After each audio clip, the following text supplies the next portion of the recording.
आज के इस वीडियो लेक्चर में हम संचार व्यवस्था यानी कम्युनिकेशन सिस्टम के कुछ इम्पॉर्टेंट मोस्ट इम्पॉर्टेंट डेफिनेशन को डिस्कस करने वाले हैं। और आपने देखा भी होगा थंबनेल पे कि हम कौन कौन से डेफिनेशन को डिस्कस करने वाले हैं। ये बहुत ही बेसिक डेफिनेशन है, बहुत ही छोटे छोटे डेफिनेशन है, लेकिन आपको अगर कम्युनिकेशन सिस्टम अगर अच्छे तरीके से एक राइट वे में अगर सीखना है, जानना है, ठीक ना, तो ये सारे के सारे डेफिनेशन आपको आने चाहिए। तो चलते हैं एक एक करके सारे के सारे डेफिनेशन को हम समझते हैं अच्छे तरीके से कि इनका मतलब क्या होता है कम्युनिकेशन सिस्टम में। ठीक,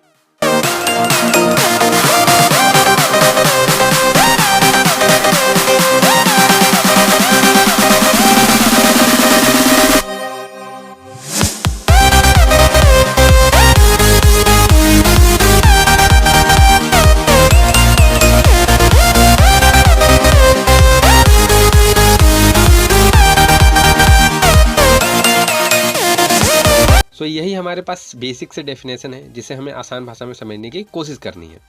तो जैसे कि अगर मैं पहले डेफिनेशन की बात करूँ, सिग्नल होता क्या है, तो अगर मैं आसान भाषा में समझाने की कोशिश करूँ तो देखो, सिग्नल एक सूचना का रूप है। ठीक ना, सिग्नल क्या है? एक इंफॉर्मेशन का फॉर्म है जो एक जगह से दूसरे जगह पे हम पहुंचाने का काम करते हैं। ठीक ना, देखो जैसे कि अब जैसे कि ये बंदा है, अब ये जो भी बात करेगा इस लड़की से जिसका नाम पुष्पा है और इसका नाम पप्पू है, ठीक ना, तो अगर ये जो भी बात करेगा इससे, ठीक ना, तो जो भी बोलेगा, तो जो भी अगर जो भी इसके मुंह से निकल रहा है, ठीक है, जो भी बातें वो आगे क्या चीज कुछ ना कुछ विद्युत तरंग में चेंज होगी। ठीक ना, और यही विद्युत तरंग क्या होगी, ट्रेवल करके यहाँ पे इसके पास जाएगा। तो ये जो विद्युत तरंग है यही क्या है, सिग्नल है। ठीक ना, और इन्हीं सिग्नल में इसकी सारे के सारे बातें छुपी हुई हैं। बीच में बहुत सारे इंस्ट्रूमेंट लगे होते हैं कि सिग्नल अगर आएगा तो सिग्नल को फिर उस बात में चेंज करना। जैसे कि यहाँ पे इसके बातों को हम सिग्नल में चेंज करते रहे तो यहाँ पर एक और इंस्ट्रूमेंट लगा रहेगा जिसे डी मॉड्यूलेटर आप बोलते हो। उसी के बाद सारे के सारे चीज़ों के बारे में जानेंगे हम। तो यहाँ पे डी मॉड्यूलेटर लगा रहता है जो कि उस सिग्नल को बात में चेंज करता है जो ये बोला रहता है। ठीक ना, नहीं तो अगर सिग्नल बजाओगे तो हुई करते चला जाएगा। ठीक, तो ऐसा करना नहीं है। ठीक ना, तो ये पूरा का पूरा सिग्नल होता है। अब अपने हम दूसरे टॉपिक पे आते हैं। हमारा जो दूसरा है ट्रांसड्यूसर क्या होता है, ट्रांसड्यूसर क्या होता है, जिसको आप देखते हैं हम।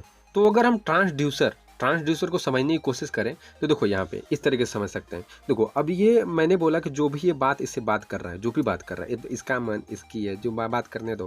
ठीक ना, जो भी ये बात कर रहा है, ठीक ना, तो मैंने बोला कि जो भी बात कर रहा है, जो भी इंफॉर्मेशन इसे देना चाहता है, वो इंफॉर्मेशन आगे किसे सिग्नल में चेंज हो रहा है, मतलब विद्युत तरंगों में चेंज हो रहा है आगे। ठीक ना, उसी विद्युत तरंगों को सिग्नल बोलते हैं। तो विद्युत तरंग में चेंज हो रहा है। ठीक ना, जो भी बात बोल रहा है विद्युत तरंगों में चेंज हो रहा है। तो भैया वो कौन चेंज कर रहा है विद्युत तरंगों में, इसकी बातों को विद्युत तरंगों में कौन चेंज कर दे रहा है? तो देखो, मोबाइल में लगा रहता है ट्रांसड्यूसर, और यही क्या करता है, जो भी तुम बात बोलते हो उसे विद्युत तरंगों में चेंज कर देता है। ठीक ना, अब यही यहाँ पर अब यही विद्युत तरंग में चेंज हो गया तो यही सिग्नल क्या चाहिए, विद्युत तरंग के रूप में यहाँ पे जाएगा। अब यहाँ पे इसके मोबाइल में ट्रांसड्यूसर लगेगा, ये भी और इसके अंदर का जो ट्रांसड्यूसर रहेगा, इसके मोबाइल के अंदर का जो ट्रांसड्यूसर रहेगा, वो भी इस तरंगों को, विद्युत तरंगों को क्या चाहिए, जो इन्फॉर्मेशन ये भेजा था, जो ही बात बोला था, वो उसमें चेंज कर देगा। ठीक ना, तो इसे भी सुनाई दे देगा कि हाउ आर यू, कैसे हो। ठीक, तो ये ट्रांसड्यूसर का काम होता है। सो अब अगले टॉपिक पे हम चलते हैं। तो अब अगला हमारा जो टॉपिक है शोर है, यानी नॉइज। अब अगर हम शोर यानी नॉइज को एक आसान भाषा में समझने की कोशिश करें तो आप इस तरीके से इसे समझ सकते हो। देखो, अगर आप फ़ोन पे बात कर रहे हो एकदम लगे हुए फ़ोन पे, ठीक ना, तो अब बीच में जो प्रॉब्लम्स आती हैं, कभी जब सिग्नल ना पकड़ना, ठीक ना, कहीं बारिश हो गई तब भी सिग्नल का प्रॉब्लम होता है, कभी जब भी क्या चीज़ वो सिग्नल के कारण ही क्या चीज़ अजीब अजीब तरीके का आवाज़ भी सुनाई देने लगता है। तो ठीक, ये सब जो प्रॉब्लम आते हैं वही हमारा नॉइज़ कहलाता है। एक एग्जांपल और लो, कभी जब भी आप देखते हो, जब आप कॉल लगाते हो, लगता है मतलब कॉल लगा रहे हो आप मामा जी के पास, और कभी जब भी कॉल लग जाता है कहाँ, झारखंड, तो बिहार, तो कभी मध्य प्रदेश, तो ये सब क्या होता है, सिग्नल का हेर फेर हो जाता है। ठीक ना, सिग्नल क्या हो जाता है, मतलब कहीं और का सिग्नल आपके सिग्नल में ओवरलैप हो जाता है, तो कॉल आपका कहीं और लग जाता है। समझ गए? जैसे कि आप बात कर रहे हो, यहाँ पे आप बात कर रहे हो, ठीक ना, आपका ये मोबाइल है, ठीक ना, अब आपका सिग्नल यहाँ से जा रहा है, ठीक ना, और गलती से क्या हो गया, एक सिग्नल यहाँ से आया और आप ही के सिग्नल में ओवरलैप कर गया, और ये सिग्नल जो ओवरलैप किया मतलब चढ़ गया इसके ऊपर, ये क्या अधिक पावरफुल था, तो आपका कॉल इधर लग जाएगा, इधर लगने के बजाय। ठीक ना, तो ये सारे के सारे जो प्रॉब्लम्स क्रिएट होते हैं बात करते समय, जो भी सिग्नल्स में प्रॉब्लम क्रिएट होते हैं, तो वो सारे के सारे जो प्रॉब्लम है, जो समस्याएं हैं, वही हमारा क्या कहलाता है, नॉइज़ कहलाता है कम्युनिकेशन सिस्टम की भाषा में। अब अगला हम अपने टॉपिक चलते हैं जिसका नाम है छीड़ता यानी एटेन्यूएशन। अब अगर हम छिड़ता और अटेन्यूएशन को एक आसान भाषा में समझने की कोशिश करें तो देखो इस तरीके से आप समझ सकते हो इसे कि अगर ये दोनों बंदा बंदी बात कर रहे हैं, ठीक ना, एकदम लगे हुए हैं बात करने में, ठीक ना, तो एक बैग इनका सिग्नल क्या हो जाता है ना, इसके मोबाइल का सिग्नल क्या हो जाता है कि कम पड़ जाता है, मतलब कम होने लगता है सिग्नल, ठीक ना, कभी कम अधिक, तो क्या होगा, बात करने में प्रॉब्लम आएगी ना।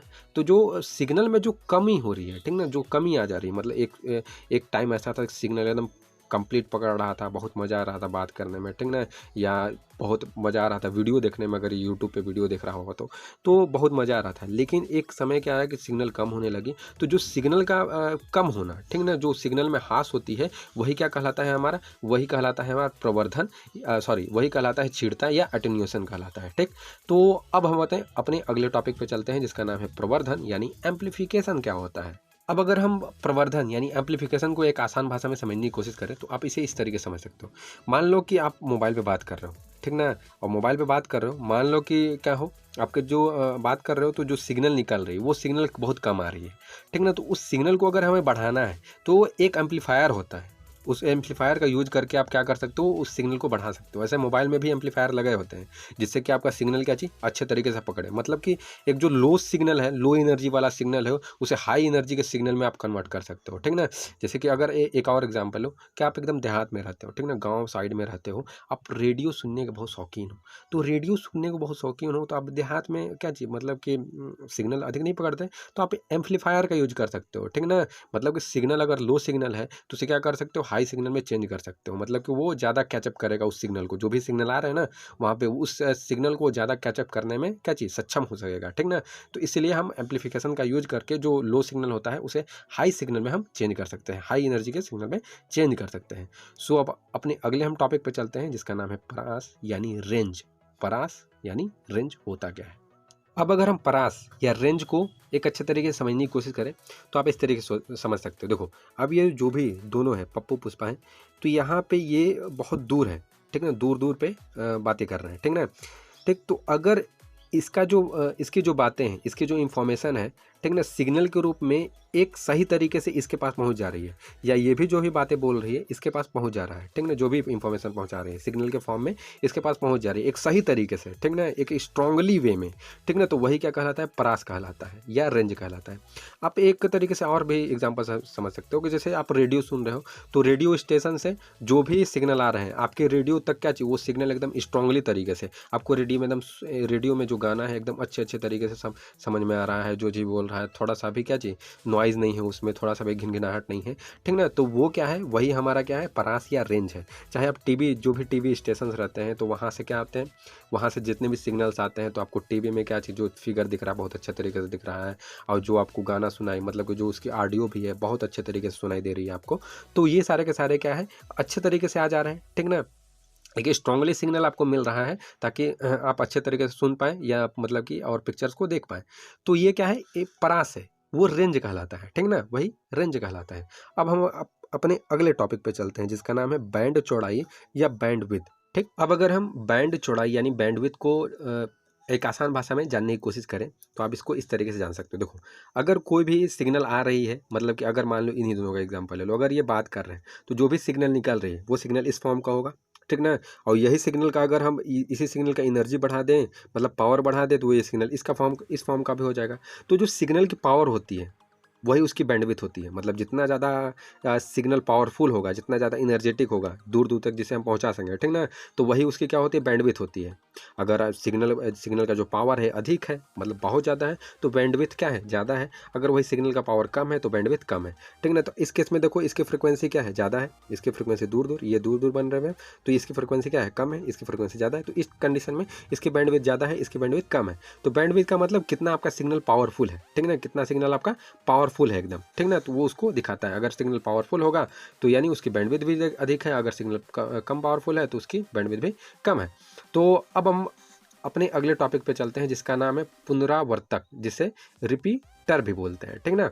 अब अगर हम पुनरावर्तक यानी रिपीटर को एक आसान भाषा में जानने की कोशिश करें तो इसको इस तरीके से जान सकते हो। देखो अब यहाँ पे मैंने बोला कि ये दोनों एकदम गुफ्तगू कर रहे हैं, मतलब बातें कर रहे हैं चपक के, ठीक ना। अब यहाँ पे ये दोनों 500 किलोमीटर दूरी पर है, बहुत दूर है, बातें करने दो यार। अब देखो ये मैंने बोला जो भी ये बातें कर रहा है, ठीक ना, जो भी इसकी इंफॉर्मेशन है, जो भी बातें कर रहा है वो बात आगे क्या चाहिए सिग्नल में चेंज हो रही है, ठीक ना, यानी विद्युत तरंगों में चेंज हो रही है।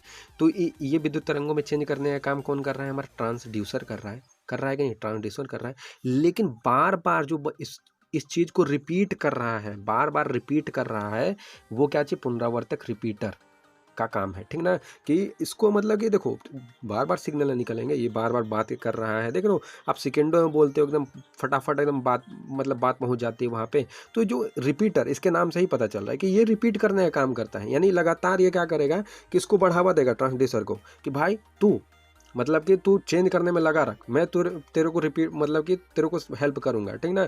तो बार बार जो रिपीट होता है, मतलब कि बार बार जो इसकी इंफॉर्मेशन है वो तरंगों में चेंज, विद्युत तरंगों में चेंज हो रही है, तो ये रिपीटर भी इसकी हेल्प करता है, ठीक ना। तो ये रिपीट करने का काम करता है, क्या चीज़? इंफॉर्मेशन को विद्युत तरंगों में चेंज करने में, ठीक ना, तो बार बार उसको रिपीट करवाता है, ठीक। तो इसका यही काम है, ठीक ना।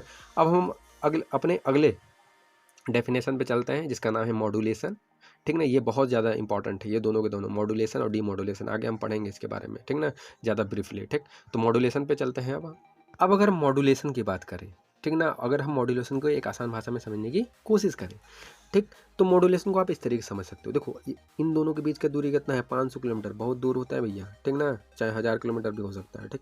तो अभी ये दोनों 500 किलोमीटर की दूरी पर है, यहाँ से जो भी ये इंफॉर्मेशन पहुंचाना चाहता है, ठीक ना, तो आगे इंफॉर्मेशन किससे? विद्युत तरंगों में चेंज हो रही है। देखो अब क्या होता है कि ये जो मोबाइल विद्युत तरंगों में इंफॉर्मेशन को चेंज कर रहा है, बदल रहा है, तो अभी इसकी जो एनर्जी है बहुत कम होती है, मतलब ये इतनी एनर्जी के साथ यहाँ पे नहीं पहुँच सकता। तो क्या पड़ता है? इसकी एनर्जी को बढ़ाना पड़ता है। तो इसकी एनर्जी को बढ़ाने के लिए क्या करना पड़ता है? देखो कि अगर ये अभी मोबाइल से जो सिग्नल निकला है इस तरीके से है, ठीक ना, अभी लो है, तो इस सिग्नल को क्या किया जाएगा? एक बहुत ही ज़्यादा हाई एनर्जी वाले सिग्नल के साथ क्या कर दिया जाएगा? मिला दिया जाएगा, इन दोनों को मिला दिया जाएगा। तो ये भी सिग्नल क्या चीज़? हाई हो जाएगा, मतलब ये लो एनर्जी का सिग्नल था, ये हमारा हाई एनर्जी का सिग्नल है, तो ये लो एनर्जी के सिग्नल को इस हाई एनर्जी के सिग्नल में मिला दिया जाएगा। तो जो रिजल्टेंट हमारा जो सिग्नल आएगा, मतलब जो मिलाने के बाद जो सिग्नल आएगा वो क्या रहेगा? हाई एनर्जी का रहेगा, और जिससे कि आप क्या कर सकते हो? इसे दूर दूर तक पहुंचा सकते हो, ठीक ना। तो इसीलिए ये काम में आता है, ठीक। तो अब ये जो सिग्नल कहलाता है, ये जो हाई एनर्जी के सिग्नल कहलाता है, ये वाहक तरंग कहलाता है, ठीक ना, वाहक तरंग कहलाता है। वाहक तरंग का मतलब जो इस लो एनर्जी के सिग्नल को इसे ले जाए, ठीक ना, इसलिए इसे हम वाहक तरंग बोलते हैं, ठीक ना। तो ये पूरा का पूरा काम कौन करता है? मॉड्यूलेशन होता है, ठीक ना, सॉरी, ये पूरा का पूरा प्रोसेस मॉड्यूलेशन कहलाता है। और ये काम कौन करता है? तो मॉड्यूलेटर करता है, ठीक ना। ये पूरा का पूरा जो प्रोसेस कहलाता है, क्या कहलाता है? मॉड्यूलेशन, ठीक। पूरा का पूरा प्रोसेस क्या कहलाएगा? मॉड्यूलेशन। ये लो एनर्जी के सिग्नल में लो एनर्जी के सिग्नल को क्या कर देते हैं? मिला देते हैं हाई एनर्जी के सिग्नल में। तो रिजल्टेंट जो सिग्नल मिलता है वो क्या कहलाता है? एक मॉड्यूलेटेड सिग्नल कहलाता है, ठीक ना। तो इस तरीके से ये प्रोसेस काम करता है। अब अगर हम डीमॉड्यूलेशन को आसान भाषा में समझने की कोशिश करें, तो आपको क्या दिख रहा है कि ये मॉड्यूलेशन का जस्ट उल्टा दिख रहा है। देखो मॉड्यूलेशन नाम से ही पता चल रहा है, मॉड्यूलेशन, यहाँ पे डीमॉड्यूलेशन, ठीक ना। तो यहाँ पे जो मॉड्यूलेशन का काम क्या था? मॉड्यूलेशन का काम ये था कि जो लो एनर्जी की सिग्नल होती थी उसे क्या चाहिए? हाई एनर्जी के सिग्नल में हमें कन्वर्ट करना था, ठीक ना। तो अब यहाँ पे देखो, अब यहाँ से जो ये एनर्जी लो एनर्जी की सिग्नल है, अब इसकी जब हाई एनर्जी करेंगे तो दूर दूर तक ट्रेवल कर लेगा, 5 किलोमीटर या 1000 किलोमीटर, 1500 किलोमीटर, जितना भी किलोमीटर हो, ठीक ना। तो ज़्यादा ट्रेवल कर पाएगा। तो यहाँ तक जाते जाते तक इसमें भी अभी क्या है? हमारा वाहक तरंग होगी, ठीक ना। वाहक तरंग होगा कि नहीं इसमें भी, मतलब हाई एनर्जी के सिग्नल उसमें मिला होगा वो, ठीक ना। तो फिर से इसे नॉर्मल तरंगों में चेंज करने के लिए, ठीक है, नॉर्मल तरंगों में बदलने के लिए, ठीक ना, नॉर्मल विद्युत तरंगों में आप बोल सकते हो, बदलने के लिए हमें एक डीमॉड्यूलेटर का यूज करना पड़ता है, ठीक, ताकि वो नॉर्मल तरंगों में बदल जाए। नॉर्मल तरंग फिर इसके अंदर जाएगा, इसके अंदर ट्रांसड्यूसर लगा होता है। ट्रांसड्यूसर क्या करेगा? उस तरंग को, उस सिग्नल को क्या चाहिए, वो ये जो भी बोला होगा उस बातों में चेंज कर देगा और इसे सुनाई दे देगा, ठीक ना। सो आई होप ये पूरा का पूरा जो बेसिक सा टर्म्स था आपको समझ में आया होगा। सो एक ही बात बोलूँगा, सपोर्ट दिस चैनल, और जो भी इसमें आपके कन्फ्यूजन्स हो उसे आप कमेंट करके पूछ सकते हो।